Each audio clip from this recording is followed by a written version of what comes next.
Hey,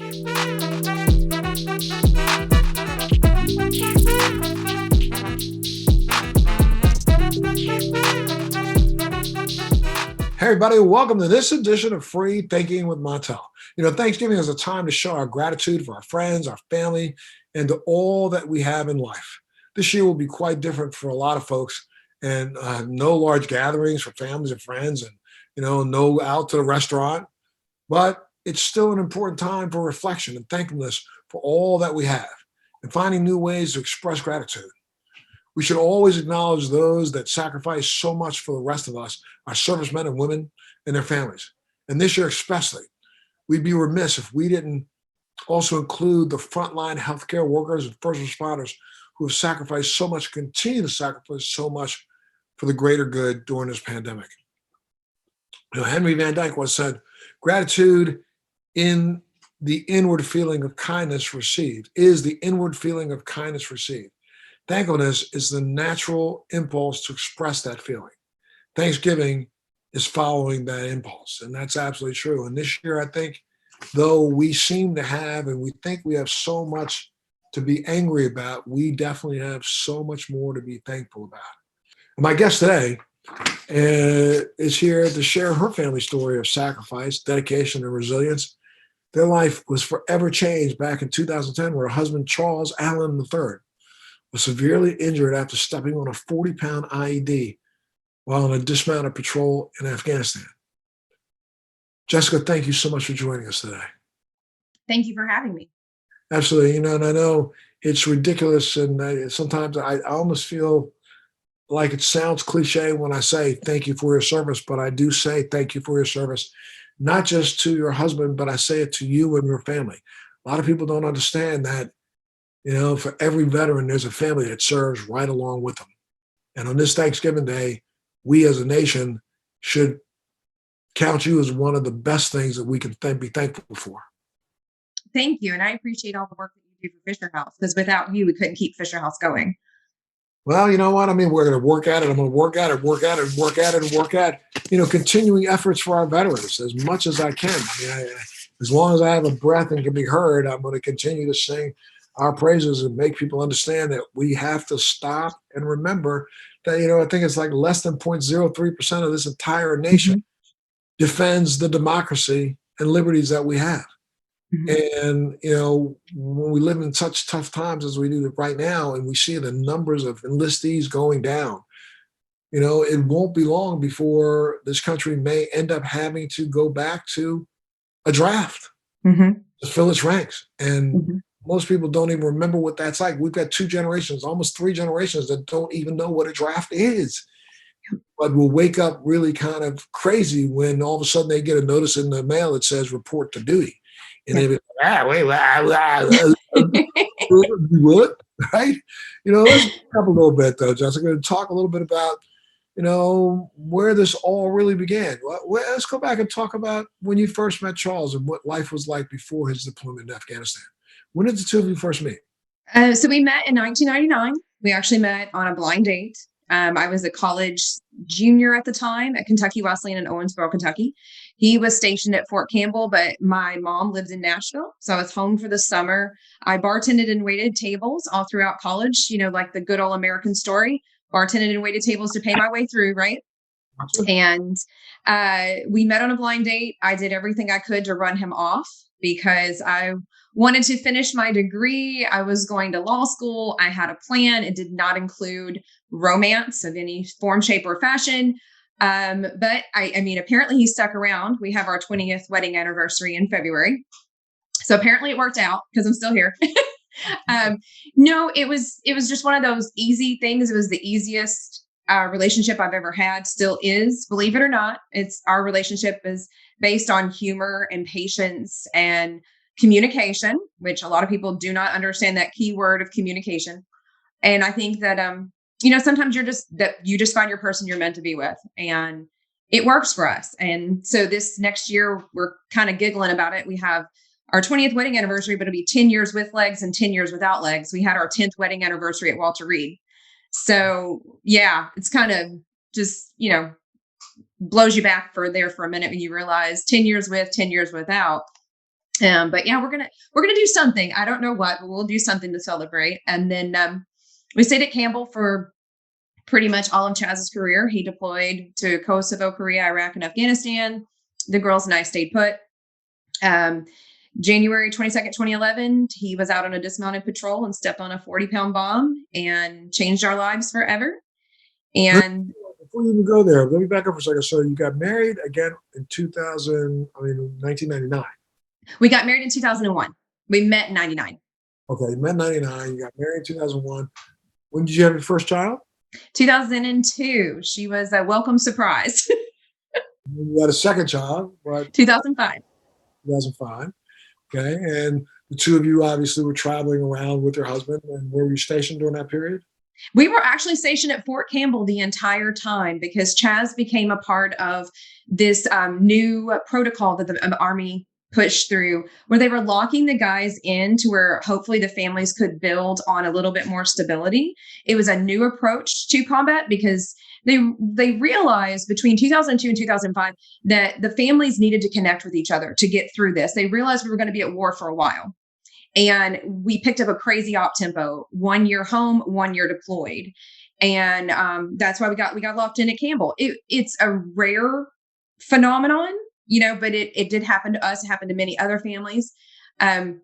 We look at it as a blessing because we were able to give our girls stability. We were able to build relationships around the community.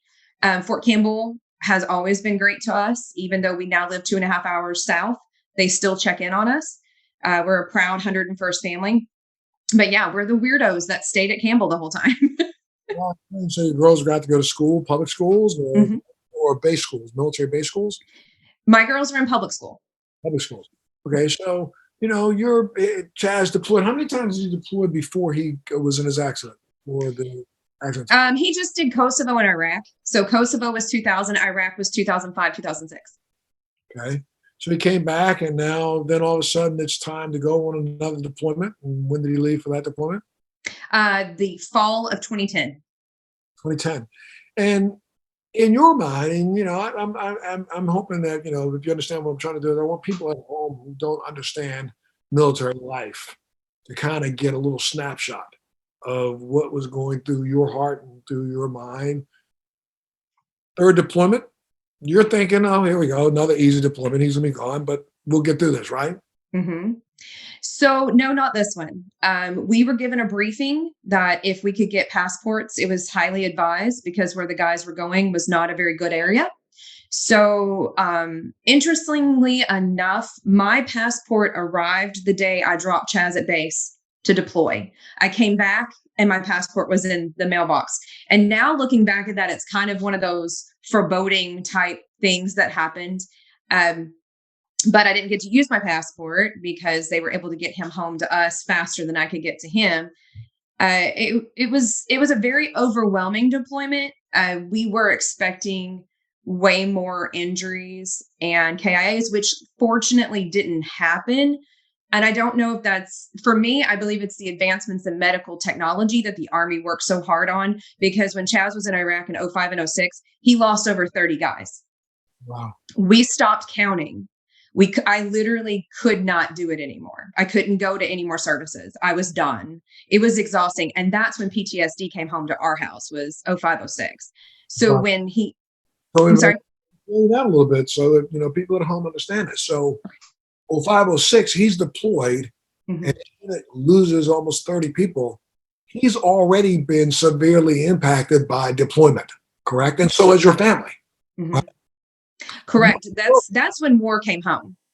And it's hard for people to understand that because you only see the war wounds that you can see. You can't see those invisible wounds. But my husband, PTSD did not have a real name then. If he was to mention it, the Army would have forced his retirement. So we had to deal with it, just the two of us. And I unfortunately had to give him the ultimatum. Like, if you can do this, or you can work on this with me. We can work on this together, or you can lose all three of your girls.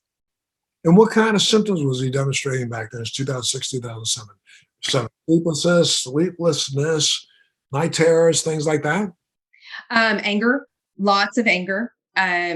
He had hypervigilance, always on alert, always on alert.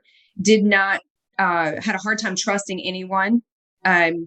His deployment was really, really rough. And I mean, it was so rough, they wrote a book on it and covered it. And now they're using that book as a leadership tool in classes because it was such a breakdown in leadership. Um, but yeah, just really the anger. It was just controlling the anger. And it's like I say to people all the time, whenever anyone, says like PTSD is new or whatever, I'm like, no, find me a veteran who deployed. And I guarantee you they have some range of PTSD. You can't go to combat and not have it. In every war in the past. Correct. Absolutely. So you guys are making it through Mhm. 2007, 8, and then he gets orders. He's going to deploy again, right? 2009, 2010. Yes. 2010.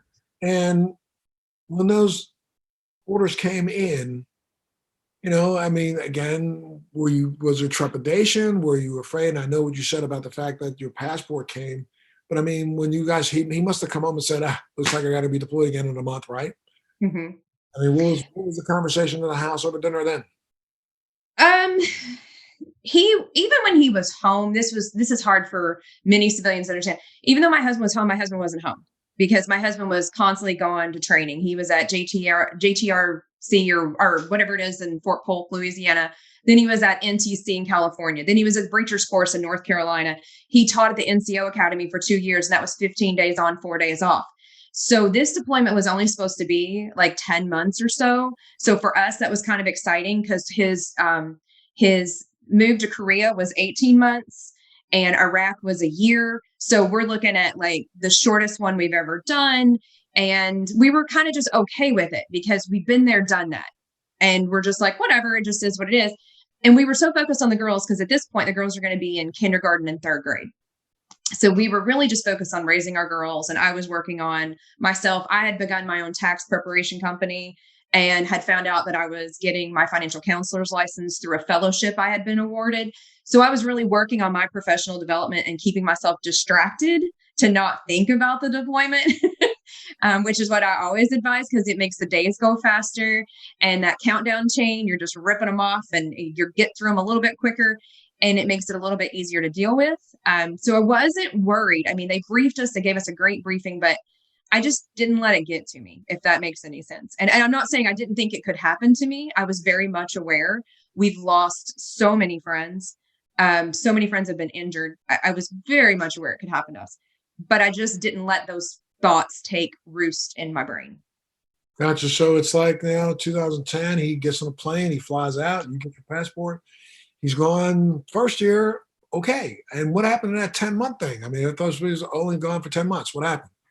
Yeah, he came home for a little R&R that fall, and we always did this fun thing called Happy Everything. So when dad was gone for long amounts of time, we would do all the holidays in one day and we'd make a big deal of it for the girls and they got a happy everything gift. And I love that now that my girls are 18 and 15, they talk about that. So it's really fun to hear their great memories. So he came home for a little bit and then he went back. And then in January, we got the call. And just let take me through that. I don't want to, I'm sorry to take you back and make you have to relive it, but you know, again, make those people at home understand Yeah. you go through. So you were at home. Had there been any other injuries before this? With any of his other guys that you knew about? No, he was the only one. So it was a Saturday morning. It was January 22nd. I actually was going downstairs to work on a tax return before the girls got up and they were set to go to dance that day. And I was actually supposed to be dance mom. So I was supposed to get all the kids were supposed to be dropped at my house. And then I ran the dance bus, as we called it. And instead, my sister calls and she's in panic and she happened to be at my mom's house and said, I don't know what's going on, but mom is really upset. And she said the army has called and she said, you'll know what that means and for you to call this number. And so my sister, who is a critical care nurse, by the way, so she's very familiar with trauma, but the only person I had ever involved in this conversation was my mother. I didn't want to upset my family. I didn't want them to think about these things yet. So I said to my sister, I said, okay, so what this means is there's something really wrong with Chaz. And I have it set up to where mom will be with me in case I have to be notified. And so That's what they're preparing you for. And my sister was just silence, just absolutely silence. And I said, it's okay. I'm just going to need y'all to come to the house today. So if that's okay. And my sister said, absolutely, we'll be there within the hour. Just let me call out from work. And she was like, what do I do? What do I do? I said, well, give me that number. And that's literally all you can do is just come. And she said, okay. And so I hung up with them. I called the Army and, gave them my information, and they just said, the poor guy, I'll never forget him. He had such a hard time telling me. It was just really, really hard. And so finally I just said, I need you to read the piece of paper because I need to know what's going on. And he said, okay. He said, I'm really sorry to do this because your husband is such a great guy. And I said, okay, but I need you to read that piece of paper because you have what I need today. And he said, yes, ma'am. And so he read the piece of paper and just said that, the 101st was there for me and they'd do anything they could. And I said, okay. So what do I do now? And he said, you have to call this phone number. And I said, okay. So I had to call another phone number. And it went really well. The people in the Army are very well trained to give absolutely horrible information. But at the time when these phone calls are going on, these kids are getting dropped off at my house. So I want you to think about, I'm trying to make these horrible phone calls, absolutely horrible phone calls, and also get these kids where they need to be, which if any mom can understand, they understand how crazy and how insane that would be. And our friend Chris was dropping his kids off, and Chris was a soldier as well. And so it, of course, upset him because, we're trying to figure out what's going on. And they're telling you in this, when they read the piece of paper, that he survived. No. What did they say to you? They simply said that he was on a dismounted patrol, and that was all they had at the time. And that the initial report was he didn't look good. Yeah. So they needed to know where I was going to be for casualty notification. And if I could please remain in that one spot and not leave until further updates. That's what and bless his heart. He literally read it word for word off the piece of paper. And God love him, because I know that had to have been so hard to tell your buddy's wife what was going on and thinking that your friend was dead, So it was really hard. Wow. So, you made that second call. Yeah, I made the second call, which actually brought good news. But I had in between the calls, I had gotten the kids. I gave them to our friend and just said, he said, don't worry about it. I got it. I'll send my wife over. I said, that'd be great. He's like, just keep us posted and tell us what we have to do. And I said, okay. And, and then I called my best friend because, you got to call your best friend, right? That's like kind of the written rule. So my best friend is actually one of my sorority sisters. She's actually my little from my sorority. And, we've been there for each other through incredible adversity. And so I literally, all I said to her was, it's my turn. And what I was referring to was her husband had been diagnosed with cancer, not even 6 months before that. And all four of us are the same age. So we're all sitting here going, okay, we're in our 30s. Like, this is not fair, right? And all I said was, it's my turn. And she knew exactly what I meant. And so we had a little crying fit, lots of tears. And then she said, okay, you got to call that Army number. And I said, yeah, you're right. I do. I got to call them. And then when I called him, luckily enough time had passed between getting the kids off to dance and calling my best friend that they had an update on him and he was stable. And so that was an incredible blessing. So I guess like a little bit of distraction paid off, because hearing your husband stable after the first phone call, I literally went from the floor all the way up. Like I honestly was like, I couldn't even tell you what else the person said, because when she said stable, I was so happy. I didn't care. Literally didn't care. Well, let me hold you right there as I pay a couple bills. When we come back, I want to continue talking about how your family has gotten through this, and the fact that it's not just, again, Chris, but it's you and your girls. I mean, you had a very interesting quote that says the military children are drafted into service at birth, and I want to talk a little bit about that.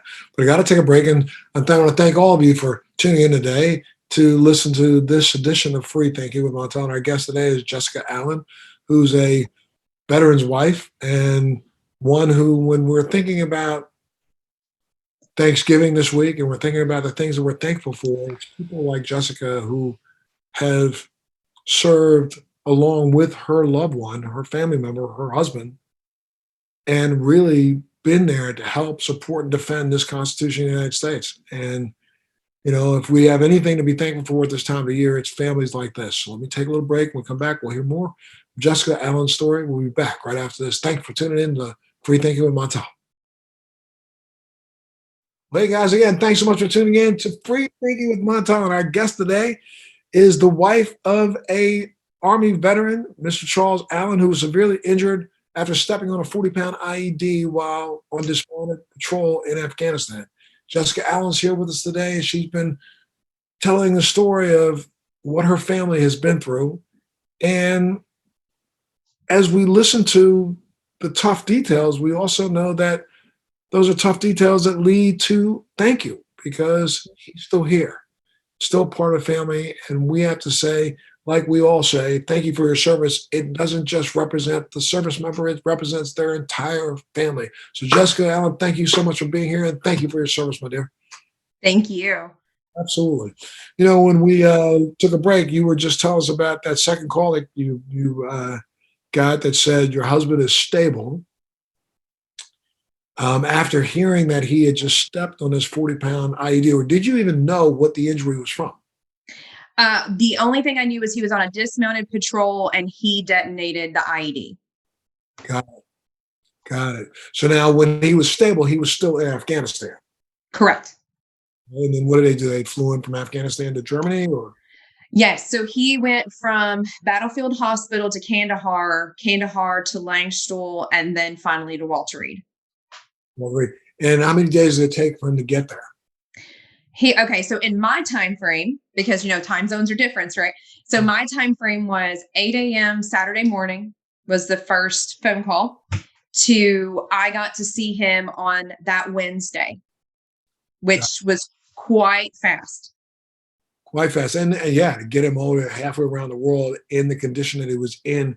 Did you know the extent of his injuries? Yes.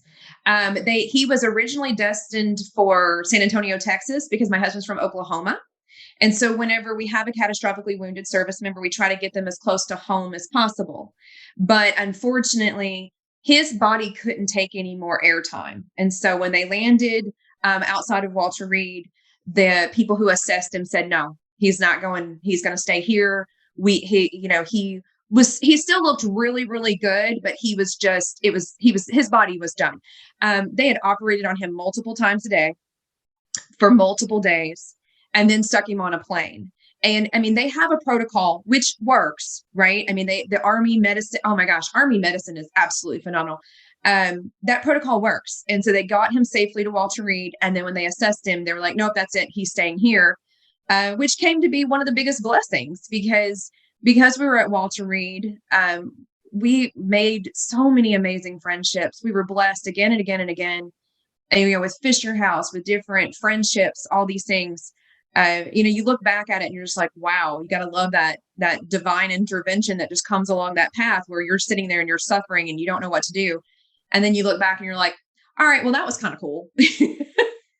Well, yeah. And I mean, I know you probably didn't even know that Fisher House existed when you heard of the injury, correct? So then, no, actually I did. I had a Girl Scout troop, and my Girl Scout troop actually in 2010 collected donations to stock Fisher House's pantry at Fort Campbell. Absolutely crazy, incredible. And so you knew that you wanted to be with your husband during his recovery. Mm-hmm. And, just think about that for a second. Explain to people, the fact that what people don't understand is even if you decided to go into DC and try to find a Motel 6 was probably going to cost you $80, not that $19.99, but probably about $60-$70.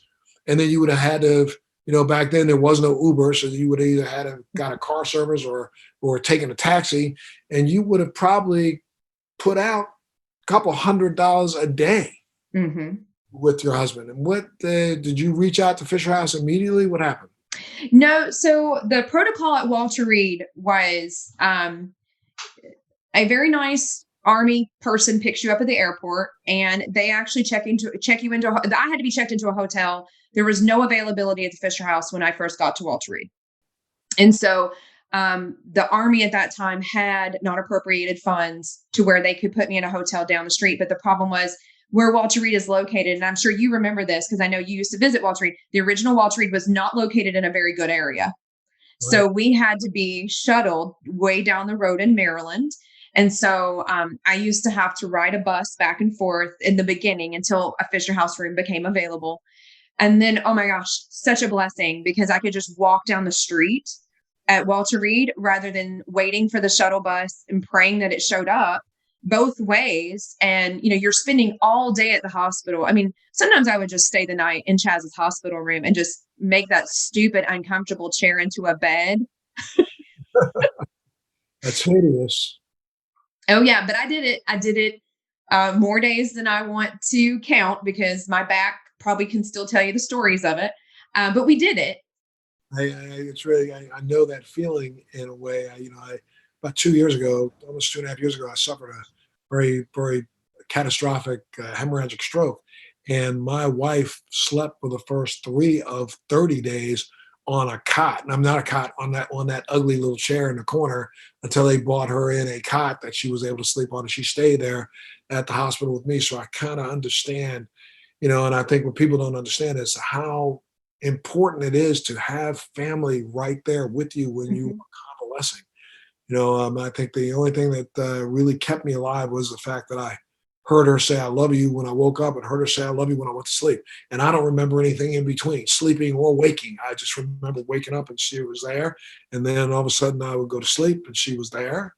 And that's what made me want to look forward to waking up again the next day. And the next 5 or 6 hours later, I wanted to wake up to see her again. So, I understand what Chaz was going through. He probably didn't have a chance to articulate it that way, but you know, for the person who is convalescing, it is just, the most important thing in life to have someone you love right there beside you. Yeah. My favorite story that Chaz told in an interview one time, they asked him, how did you know that everything was going to be okay? And he said, well, because he said he had so much anxiety about me walking into his room for the first time and seeing him. And he said, my wife walks in and the first thing she says to me is, it's tax season. Couldn't you have waited a little bit longer? And he said, I knew at that moment, my wife is in here cracking jokes. We are good. Right, right. So how many days did you end up spending that for that? And we should talk about it. I mean, and I'm sorry we have to, but Chaz ended up losing both legs, correct? Mhm, mhm. What injuries did he have? So he lost both legs above the knee. He also lost his right elbow, which a lot of people get confused because you see his arm, but his elbow is gone. They were able to save his arm, but his arm is fused in a roughly 90-degree angle. It's at the perfect angle for him to wheel his wheelchair around. He does have full dexterity in his hand, but there's no movement in his wrist or his elbow. He also has a pretty severe back injury, hearing loss. Um, He's had 3 flesh-eating bacterias because of the germs that were blown into his body cavity. Hmm. I think that's it. I don't know. There's a banker's box full of fun stuff, fun reading. Wow. And when you explain it that way, it sounds like, okay, well then they fixed it all in about a month and then he went home. But that's not true. This is No. injuries that he sustained and continued to deal with and have to be treated over the course of how many years? So we started at Walter Reed. At the beginning of that, I flew back and forth between Chaz and the girls because the girls were still in school. My mom luckily lived in Nashville, so my mom would come up and be me, and then I would fly off to DC. I did that every week. I was in the Nashville airport and the DC airport, switching out between Chaz and the girls every week from January to May. And then Chaz was finally discharged from inpatient care in May. We came home for a short visit in June, and then they rushed us back to the hospital because they found a flesh-eating bacteria in his back, and the information didn't come back until we were at home, unfortunately. So we had to rush him back there. So he went back inpatient right after being discharged. Then we stayed at Walter Reed for another year and a half doing PT, OT, infectious disease, wound care. The list goes on and on. And then he was finally medically retired January 2013. We came home to Clarksville, Tennessee at the time. Then in March 2013, Chaz developed another flesh-eating bacteria. This was now his third. His first one was within weeks of getting to the hospital at Walter Reed. It was the week that he got there. He went from ICU to the regular floor, and I kissed his forehead and said he had a fever. And we realized that was flesh-eating bacteria number 1. Then number 2 was June of that same year. And then number 3 was March 2013. That one actually almost killed him. It was a flesh-eating bacteria that is found in livestock in Afghanistan. It went to sever his spine and devour him from inside out. So infectious disease had the civilian version, because we had the civilian care. Sadly, the VA could not see my husband for his medical needs in March 2013. And thank goodness we had TRICARE. And so I rushed him through civilian care, and they treated him like a rock star, which he had a blast with that. They were so fun. Considering the severity of the issue, they were really fun. And so they got in there and were just like, we're going to fix this, and we don't want you to ever have this again. And knock on wood, we've not had any more flesh-eating bacteria. Hopefully we won't have any more, but that's something we have to constantly watch for with Chaz, because they just don't know how many are in there and they're going to remain dormant. This is developing research that we're just going to, he's literally just every day he's alive. It's, we're adding to that data bucket, keeping him going. So we have to watch for him. So anytime Chaz has flu-like symptoms, I don't think about the flu. My brain automatically goes to another flesh-eating bacteria, because that's real. We could be visiting this, who knows how many times. He also developed shingles.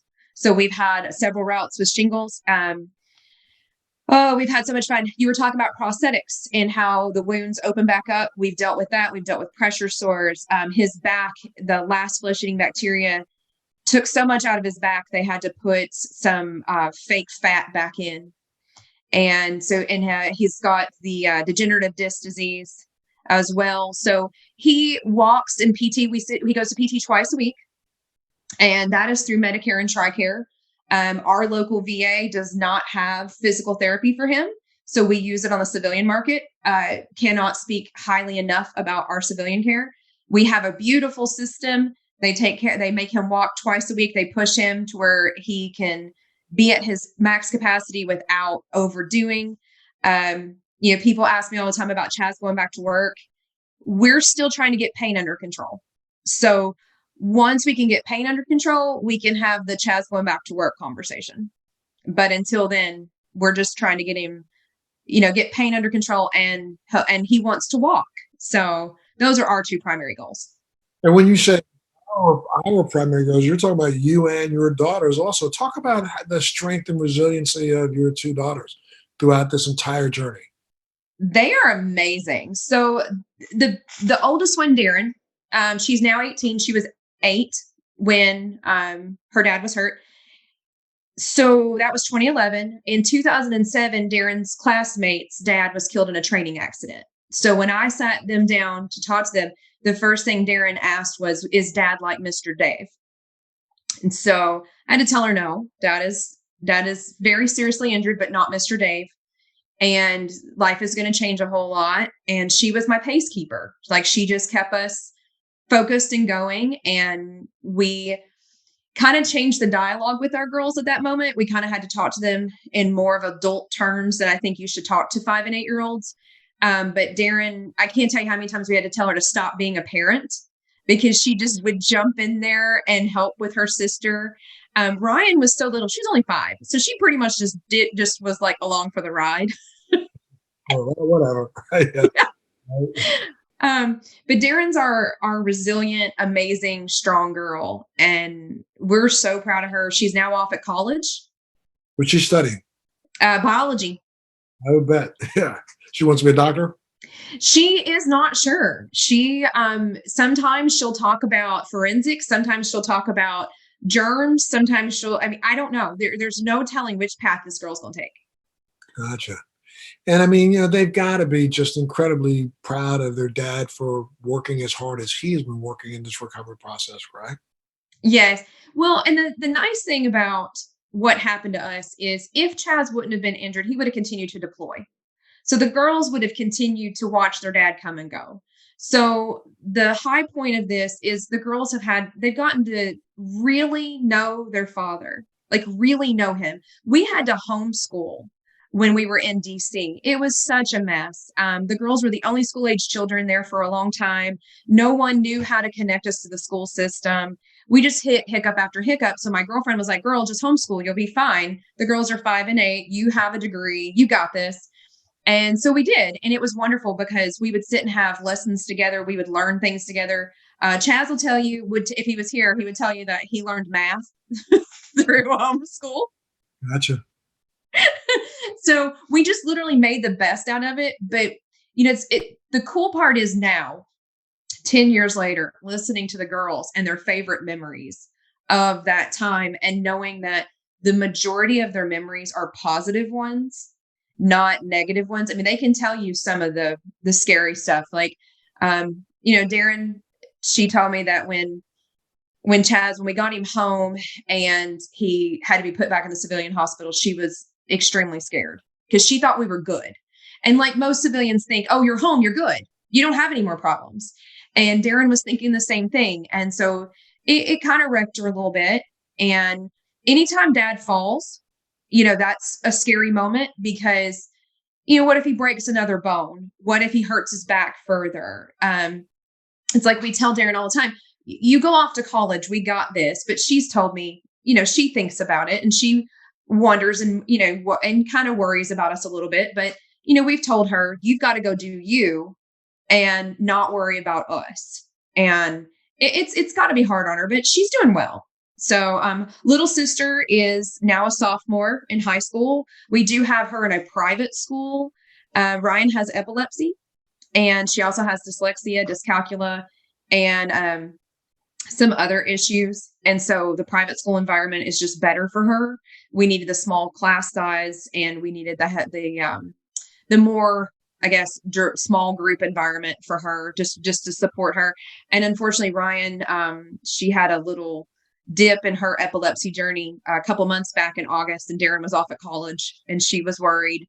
And we just had to tell her, we got this, just like with dad, everything's fine. We just we're going to have a sleepover at the hospital, but everything is fine. And Ryan's doing fine now. She's off at school today. So, just keep moving forward. Got to keep moving forward. Your family was recently, featured in the documentary Sky Blossoms. What was that like for you, and why was it important for you to have your story told there? So it as you know, it's not really fun having a camera follow you everywhere. It's kind of annoying. But our crew was phenomenal. They were so fun. I think they had as much fun as we did because what you see in the documentary, that's us. Like, it's real. There was no script, no made up stuff. We are really that crazy. We are really that silly. We really do have that much fun. For me, when Richard asked for us to participate, it was a hands down absolute. This journey, the thing that has frustrated me the most is how people don't even know that our children exist. People don't ask about our kids. The ignorance towards our children is appalling. When our daughter was awarded a scholarship for her education, one of her classmates said, well, why does she get a scholarship? She's not the one who got hurt. Wow. If that doesn't sum up the disconnection of America and service. Correct. I mean, really, how can you say, her dad stepped on a bomb, she's not hurt? We literally ripped her away from everything. She didn't get a choice. Normally when you PCS in the military, you're given orders, the moving truck comes and things like that happen. We didn't do that with our kids. It was literally, dad's in the hospital, get your suitcase, get your stuff. We'll buy more things. Absolutely. Yeah. Well, people don't understand, again, like, we started this, I mean, when one member of a family serves, the entire family serves. And especially if that member of the family is injured this way, the entire family will continue to serve throughout the rest of their lives. And I guess, as we live in a society that's trying their best to forget that we were ever in these wars, it's stories like yours that remind us that they were real. And, again, like I say, it's Thanksgiving week, and, when people are sitting back groaning and complaining about what they should be thankful for, this is what they really should be thankful for, is families like yours. What other advice would you give to another family who has, children in it that are caregivers like yours? Communication is key. I got the best advice from the kids' pediatrician years ago, and she said, let the kids ask the questions. And when the kids stop asking the questions, you stop talking, because their brains will ask the questions that they need answers to. So when they stop asking, you stop talking, because their brain needs to process the information they're receiving. And don't, some of this is difficult to talk about, but if your kids know that they can come to you with these issues, if they can communicate with you, that will help you all the way down the road. And that doesn't matter if your husband's wounded or not. Communication is so important when you're raising your children. They need to know that you are there for them. They need to know they can come to you with anything. I will tell you, my girls, when Chaz was hurt, I was prepared for everything. And the first question the girls asked me, it was from Darren. She said, okay, Dad's missing both of his legs. And I said, yes. And she said, well, but how does he go to the bathroom? Right. Because she was 8. And at the time, going to the bathroom was important to her. Right. And so we had to have that conversation. And, I didn't really want to have that conversation, but guess what? I did. And so that told her, hey, I can ask Mom questions. And the one thing I said to her is, sometimes on this journey, the answer really is, I don't know. And we all have to be happy with that answer. It can be frustrating, and you can be mad, and you can cry, and you can be angry, but sometimes the answer is, I don't know. And we have to find peace in that answer. And I think that that's helped our girls with resiliency. I think that's helped them live. We live in a rural area. There's very, very little military here. And of course, very, very few wounded veterans here. And it's been very difficult for our girls. It's been hard for them to make friends, because they are different, because they lived in such a diverse world before with the military, and just the different ethnicities and cultures. And they love talking about how our neighbors, how we used to share our traditions, because our neighbors loved that I was from the South and I had all the Southern cooking. And then we had a neighbor who was Italian, and we had a neighbor who was Filipino, and it was awesome. And we used to just put all of our food together. And I love that our girls love sharing that story with people and talking about how Dad being in the military, they got exposed to all these different things, and it was wonderful, and they loved it. And they come here, and it's carbon copies. It's the same. There's not a lot of difference, because it's safer to stay in your bubble. And that's the thing that we've learned here, is that being different can sometimes be really hard. And people say some really stupid things, and girls need no help being mean. That is the other lesson I've learned.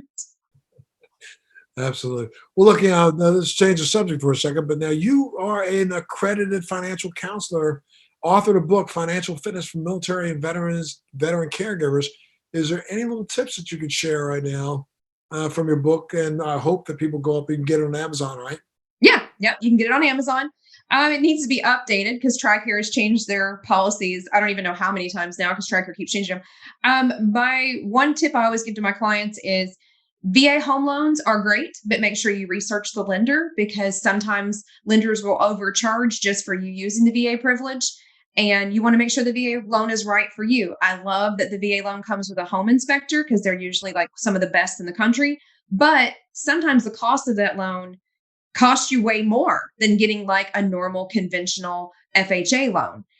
So make sure you're looking at that and doing the math for yourself, rather than relying on the bank to do the math for you.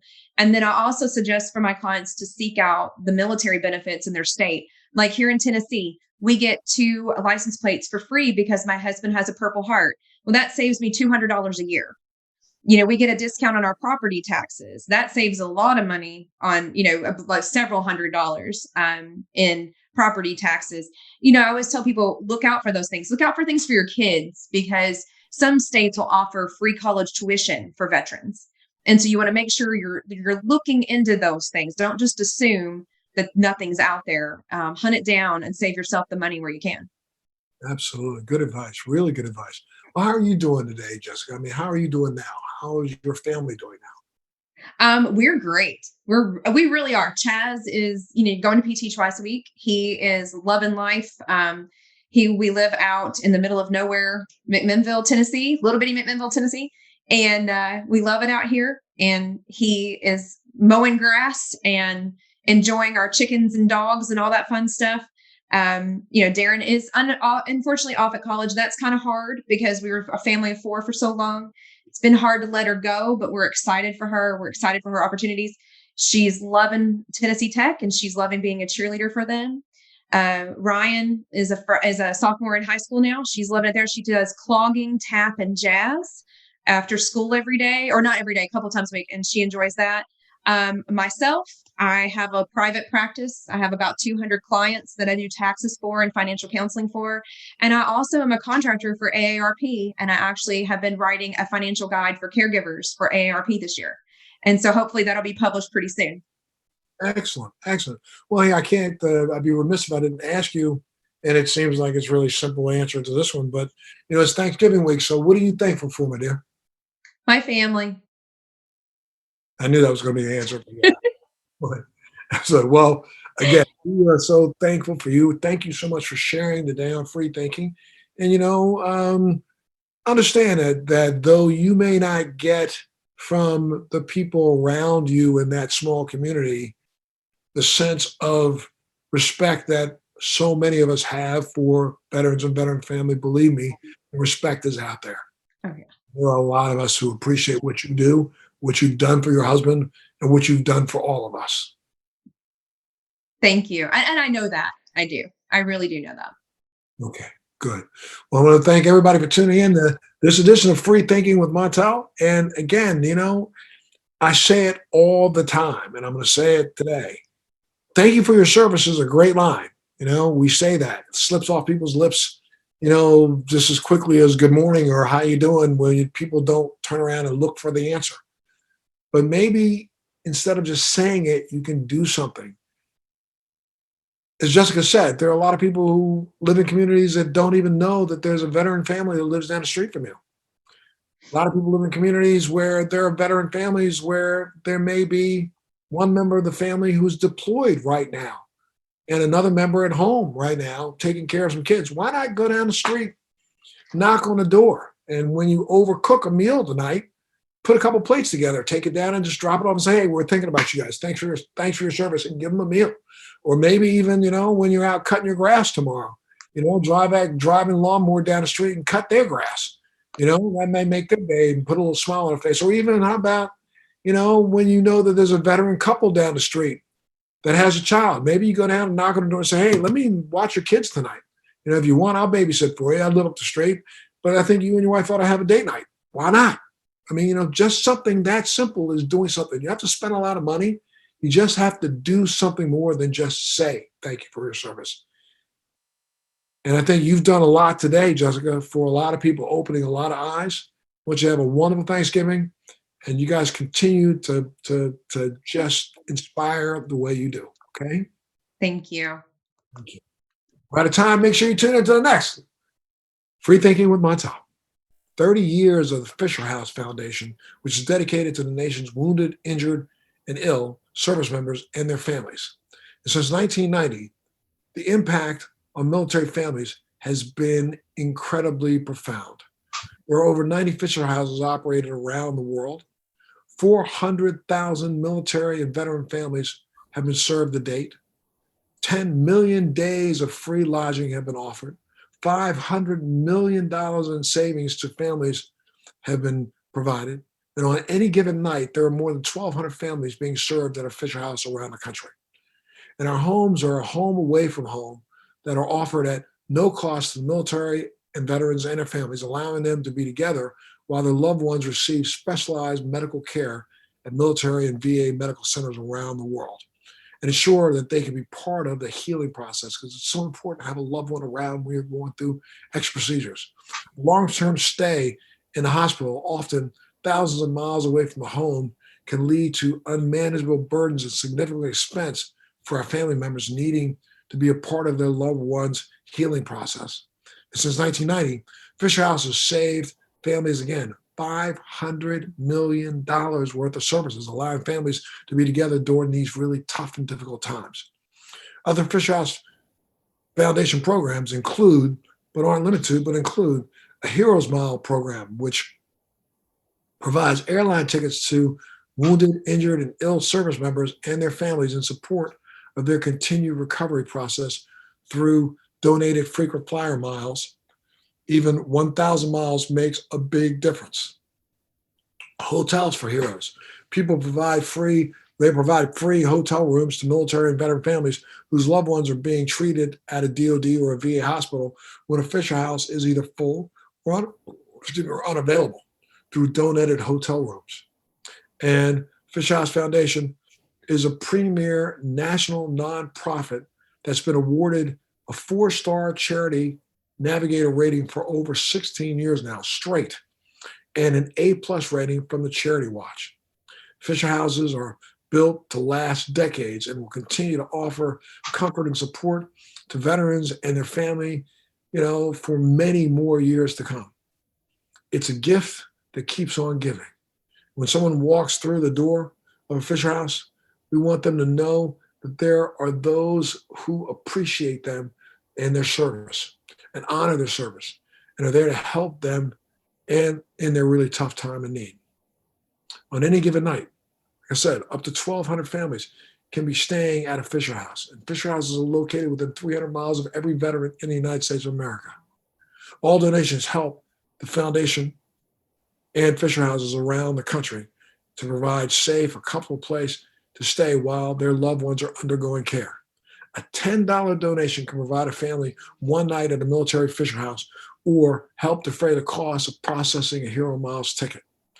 Fisher Houses provide comfort and support for the families of 19-year-old combat injured service member from our current battles, as well as the families of our veterans of past military campaigns.